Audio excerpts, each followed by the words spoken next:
This is Freshly Squeezed True Crime, a Florida-only true crime podcast.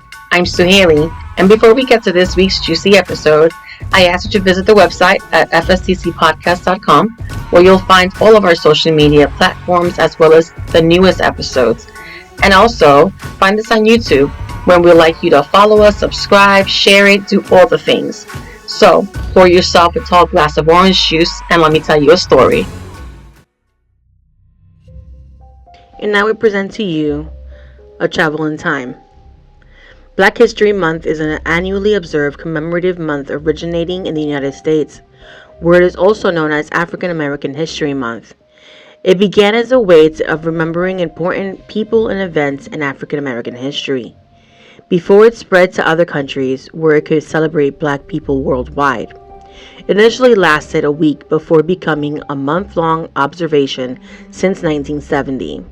It is celebrated in February in the United States and Canada, where it has received official recognition from governments, and more recently has also been celebrated in Ireland and in the United Kingdom, where it is observed in October. The precursor to Black History Month was created in 1926 in the United States when historian Carter G. Woodson and the Association for the Study of the Negro Life and History announced the second week of February to be Negro History Week. This week was chosen because it coincided with the birthday of Abraham Lincoln on February the 12th and Frederick Douglass on February the 14th, both of which Black communities have celebrated since the late 19th century.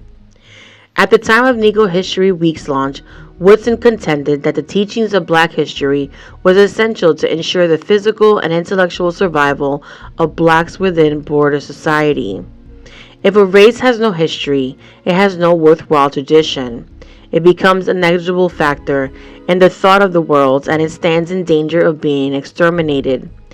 The American Indian left no continuous record. He did not appreciate the value of tradition, and where is he today? The Hebrew highly appreciated the value of tradition, and is attested by the Bible itself. In spite of worldwide perception, therefore, he is a greater factor in our civilization. Black educators and Black United students at Kent State University first proposed Black History Month in February 1969. The first celebration of Black History Month took place at Kent State a year later, from January 2nd to February 28, 1970. 6 years later, Black History Month was being celebrated all across the country in educational institutions, centers in Black culture, and community centers, both great and small, when President Gerald Ford recognized Black History Month in 1976 during the celebration of the United States bicentennial. He urged Americans to seize the opportunity to honor the too often neglected accomplishments of Black Americans in every area of endeavor throughout our history. So what do Chicago 1919, Springfield 1908, East St. Louis 1917, Tulsa 1921, Wilmington 1898, Charleston 2015, New York 1863, Philadelphia 1985, Detroit 1943, Memphis 1866, and New Orleans 1866 all have in common? These are but a handful of massacres throughout our history as a nation. Racial violence is woven throughout the fabric of the history of the United States. In the centuries following the initial colonization of North America, racial and ethnic minorities, especially African Americans and indigenous people, have repeatedly been targeted by white people, often as part of organized actions undertaken by white supremacist groups. Violent race riots often developed into massacres, though in some instances mass death was intended from the outset, as in many of the military massacres of Native Americans. Since the 1900s, there have also been a number of protests and riots led by African Americans in response to police brutality and continued inequality and discrimination. Let me introduce you to the city of Ocoee, located within Orange County, Florida. It is part of the Orlando-Kissimmee-Sanford, Florida Metropolitan Statistical Area, approximately 10 miles west of Orlando located near the southern east edge of Lake Apopka between Apopka and Winter Garden. Ocoee had been established in the 1850s by James D. Stark, a white settler who brought 23 enslaved African Americans with him.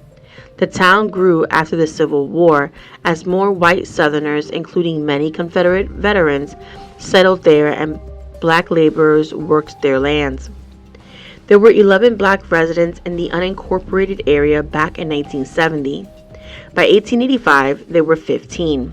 Eventually, African Americans were able to buy property in the town. And by 1920, the census indicated that Ocoee had a population of 815 people, 255 African Americans, and 560 white residents. More than a third of the black Ocoeans owned their homes. Let's take a side quest and discuss the Reconstruction era, often simply called Reconstruction.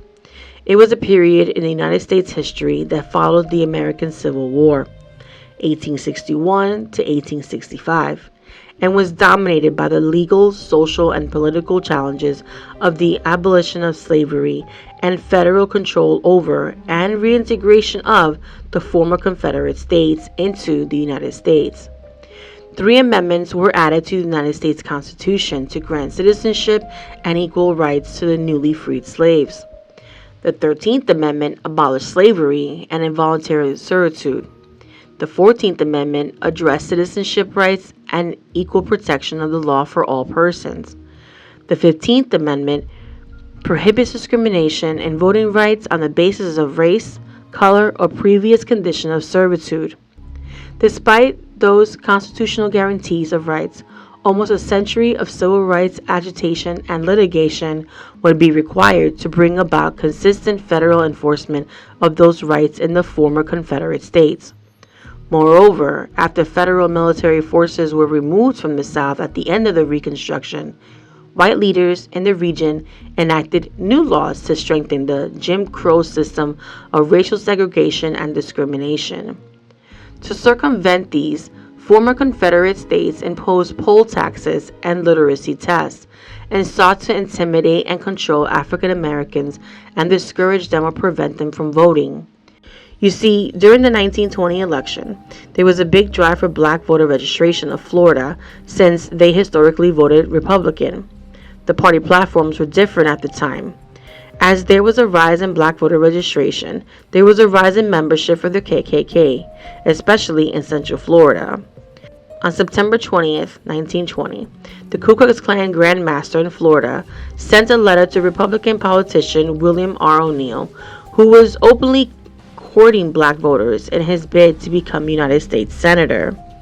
The letter states the following: Sir, while stopping in your beautiful little city this week, I was informed that you are in the habit of going out among the Negroes of Orlando and delivering lectures explaining to them just how to become citizens and how to assert their rights. If you are familiar with the history of the days of Reconstruction, which followed in the wake of the Civil War, you will recall that the scallywags of the North and the Republicans of the South proceed very much the same as you are proceeding to instill into the Negro the idea of social equality. You will also remember that these things forced the loyal citizens of the South to organize clans of determined men who will pledge themselves to sustain white supremacy and to safeguard our women and children. And now, if you are a scholar, you know that history repeats itself, and that he who resorts to your kind of game is handling edged tools. We shall always enjoy white supremacy in this country, and he who interferes must face the consequences. Grand Master Florida Ku Klux Klan. The local branch of the KKK in Ocoee also told a former judge that if any black residents attempted to vote, there would be serious trouble. The KKK, commonly known and commonly shortened to the Klan, is an American Protestant-led white supremacist far-right hate group. It was founded in 1865 during Reconstruction in the devastated South. Various historians have characterize the Klan as America's first terrorist group.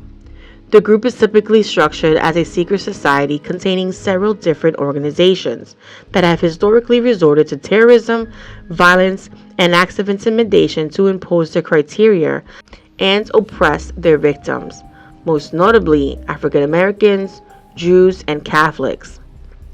A leader of one of these organizations is called a Grand Wizard, and there have been 3 distinct iterations with various other targets relative to time and place. Iteration 1 established in the Reconstruction era for men opposed to Reconstruction and founded by Confederate veterans that assaulted and murdered politically active black people and their white political allies in the South. Iteration 2 originated in the 1910s and was the first to use cross burnings and standardized white hooded robes.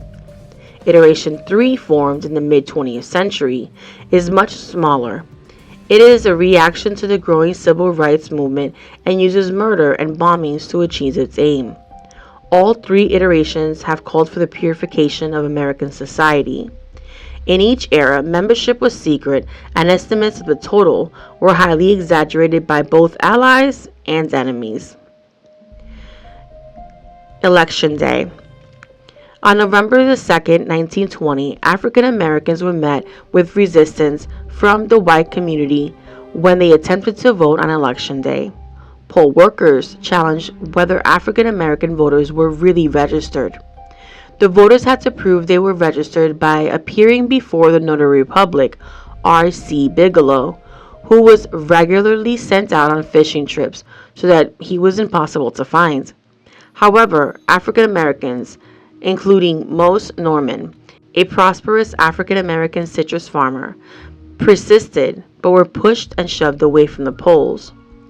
Norman contacted Judge John Chaney, who told him that interference with voting was illegal and told him to write the names of the African Americans who were denied their constitutional rights, as well as the names of the whites who were violating them. Norman later returned to the polling place in Ocoee. It is not clear whether Norman's shotgun was stolen from his car while he attempted to vote, but whites at the polls drove off Norman using his own shotgun. Seeking to distance himself from the growing tensions and curry favor with whites, a black ex-slave, Burley Jones, spread a false rumor to his former master that armed blacks were gathering at the home of July Perry. This account was believed because it was a source from a black man. The white community began to form a mob and paraded up and down the streets, growing more disorderly and unmanageable. Some white Ocoee residents were deputized by Orange County Sheriff Deputy Clyde Pounds. The rest of the African Americans gave up on trying to vote and left the polling place. Later, during the evening, Sam Salisbury, the former chief of police of Orlando, was called to lead a lynch mob to, quote, find and punish Mose Norman, end quote. He later proudly bragged about his part in the events. Regarding the Ku Klux Klan, historian David Chalmers asserts the evidence does not point to Klan responsibility or participation in the Election Day race riot in Ocoee in 1920, except right before Election Day in 1920, the KKK marched through neighboring Orlando and in Jacksonville by the hundreds.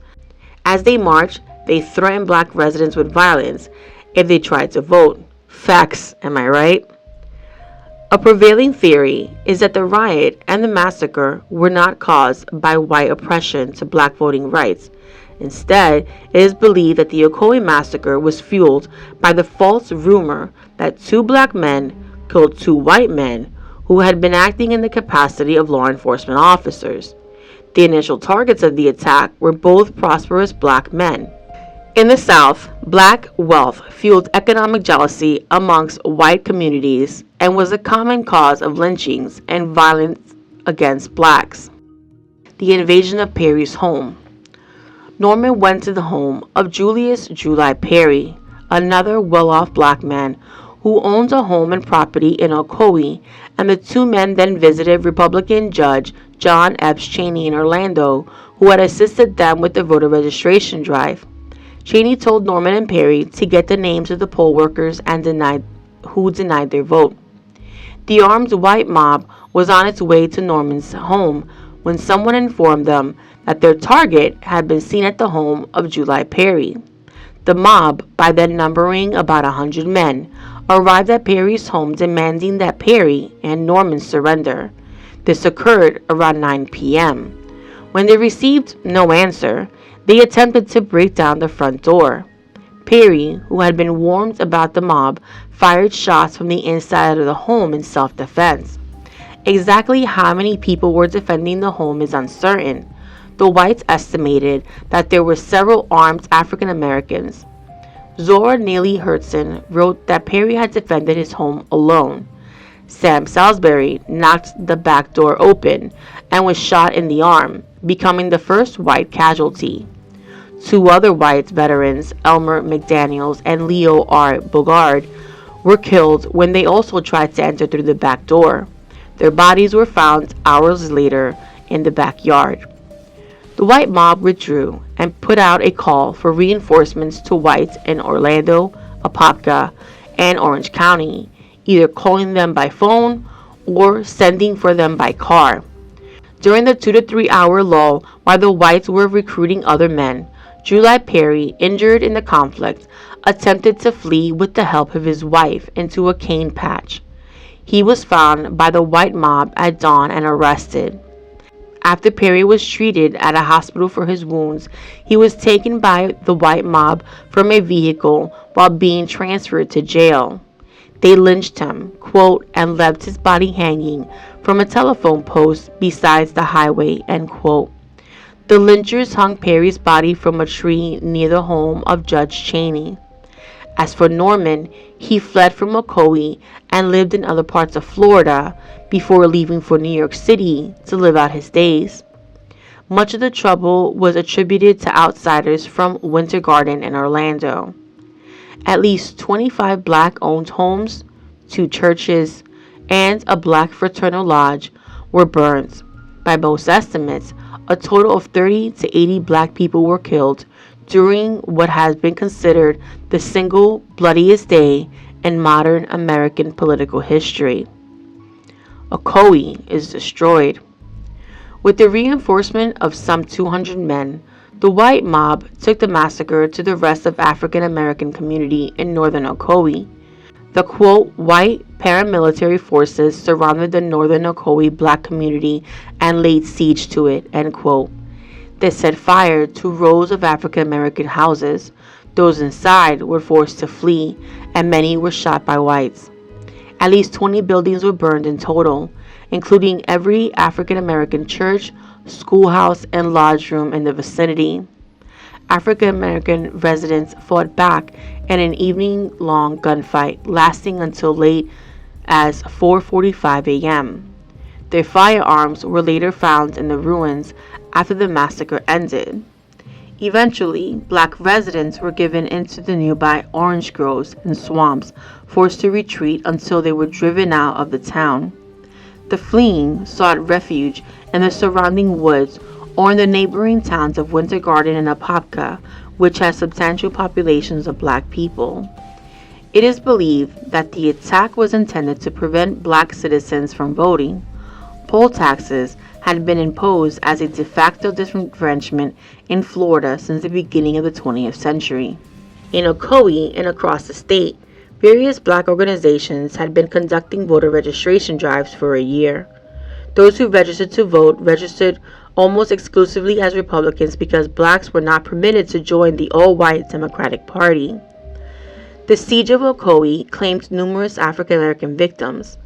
Lang Maid, an African American carpenter, was beaten and castrated. Maggie Glenlack and her pregnant daughter died while hiding in her home. Their bodies were found partially burned underneath it. Roosevelt Barton, an African American hiding in July Perry's barn, was shot after the mob set fire to the barn and forced him to flee.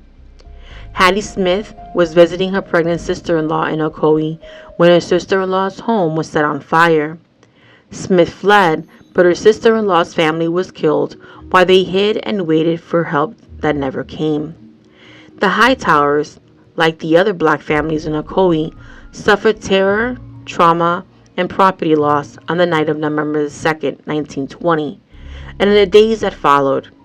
The youngest Hightower child, Armstrong, only 13 at the time, recalls seeing that Perry family's barn go up in flames as he and his siblings hid in the orange groves behind their house. The Hightowers left Ocoee almost immediately. There is no mention of them in the 1921 Orlando City Directory. They were forced to sell their land, almost 40 acres, for much less than its value. The Hightower family reached safety by fleeing south to Fort Lauderdale. During the violent events of Election Day 1920, the Hickey family hid in the swamps and stump holes until the massacre was over. They emerged to find their home, along with many other neighbors' homes, burned to the ground. John Hickey found some of the family livestock, hooked up a wagon to the mules, and sent Lucy Hickey and the children through the back roads at night to Apopka, where they had friends who offered them shelter, hoping they would have a better chance of surviving without him if they were stopped. John Hickey traveled through the woods and swamps at night to join them.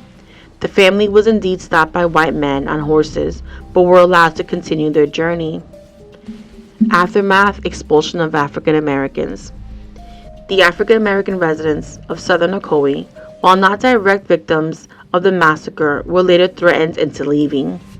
Annie Hampter, an African American woman residing in the southern Ocoee, sometimes referred to as Miss J.H. Hampter, suspected that the massacre was planned so that whites could seize the property of prosperous African Americans for nothing. According to Hampter, people in southern Ocoee were coerced by the threat of being shot and burned if they did not, quote, sell out and leave. About 500 African Americans in total were rapidly driven out of Ocoee, resulting in its population being nearly all white. That fall, white residents had to work to harvest the citrus crop because black laborers had fled the region. By 1925, when Ocoee incorporated as a municipality, there were only 2 blacks living within the city limits, and by the time of the 1930 U.S. Census, none lived there. No African American residents settled there again until 61 years later in 1981. Some people may or may not have heard of the term sundown towns, also known as sunset towns, gray towns, or sundowner towns, where all white municipalities or neighbors in the United States practice a form of racial segregation by excluding non-whites via some combination of discriminatory local laws, intimidation, or violence. They were most prevalent before the 1950s. The term came into use because of signs that directed colored people to leave town by sundown.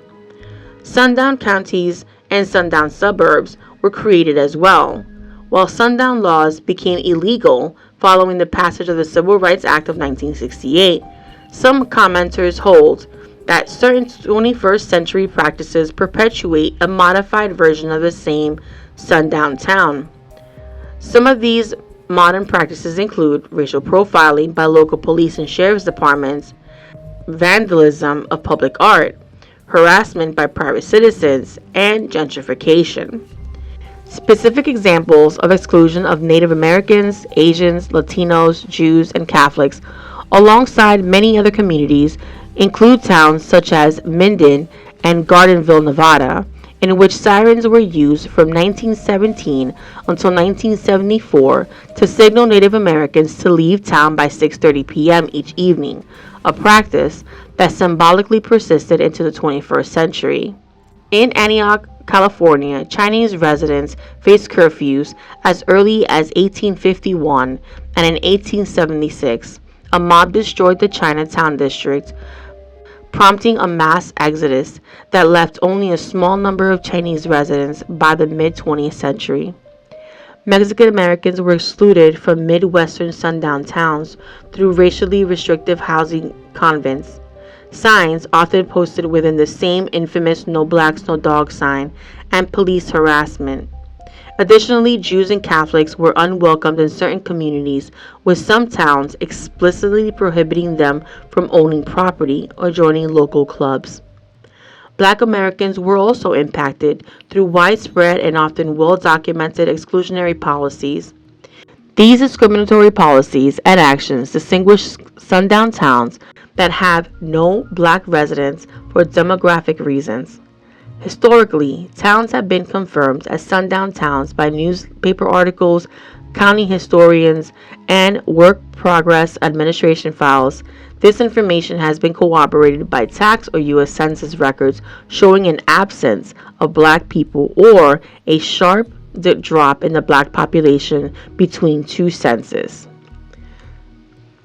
The subsequent events of the 1920 election saw July Perry's body was found riddled with bullets and swinging on a telephone post by the highway. According to the Chicago Defender, his body was left near a sign reading, quote, "This is what we do to niggers that vote," end quote. Another source has said he was hanged near the home of a judge who supported the black voter franchise. A local photographer was selling photos of Perry's body for 25 cents each. Several stories placed the photo on exhibition by their windows. No one was prosecuted for his murder. Perry's wife, Estelle Perry, and their daughter were wounded during the shooting at their home but survived. They were taken to Hillsborough County Jail in Tampa, supposedly for their safety. On November 30th, a grand jury reported their findings, but to this day, the full report remains missing. Perry's wife and daughter did not face charges related to the deaths of the two white men searching for Norman. They weren't released from the Tampa jail until 27 days after the election. Neither his wife or daughter were appointed to the executor of the estate. Instead, it was passed on to Bluford Sims, one of the early settlers who served the Confederate Army. It's unclear how he obtained the property, but he did place an advertisement in the Orlando Sentinel stating he was selling the property that belonged to, quote, Negroes that just left Ocoee, end quote. His ad wasn't the only one selling off black properties. Within 2 weeks of the massacre, there were advertisements in Orlando and Miami offering the sale of groves and lands. Eventually, Sims was deemed incompetent, likely due to old age, and could no longer handle the estate affairs. It was then passed on to his daughter-in-law, Eva Sims. Perry's family filed a lawsuit seeking compensation, and the court ordered her to provide property accounting, but she never did. After years fighting the land dispute, on March 7, 1932, 7 relatives each received $125.90 for the loss of their home, possessions, about 30 acres of land, and their loved one, July Perry.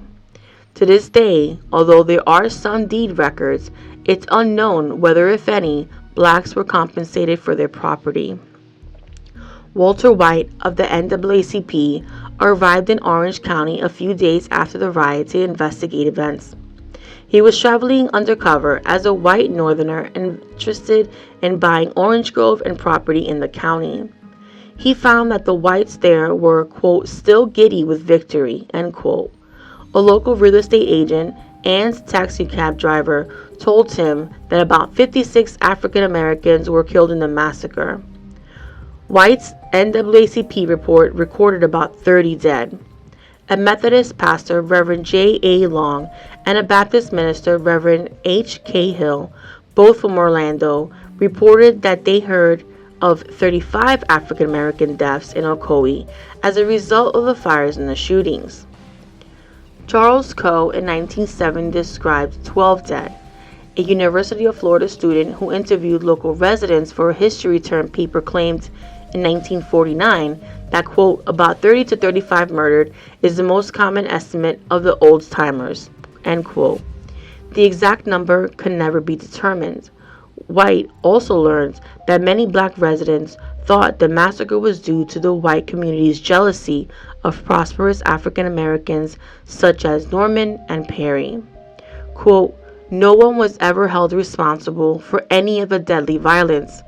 Agents for the Bureau of Investigation later known as the FBI, showed up a few weeks later, but they made it clear they weren't investigating murder, arson, or assault. They were interested only in election fraud.